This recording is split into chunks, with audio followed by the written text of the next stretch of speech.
আজকে না দেখতে পাচ্ছেন আমরা কলকাতায় এসছি ঈদের গার্ডেনে ইন্ডিয়া বনাম ইংল্যান্ডের ফার্স্ট টি-20 ম্যাচ দেখতে। প্রচুর দর্শক আজকে লাইন চলে উঠেছে। সন্ধ্যা 7টায় খেলা।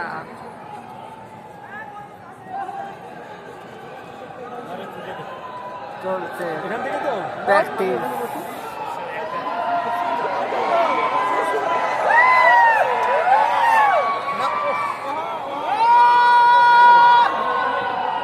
প্র্যাকটিস চলছে।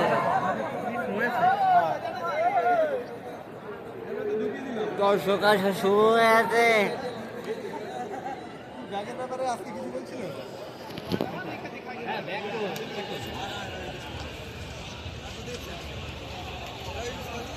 Eden garden Kolkata.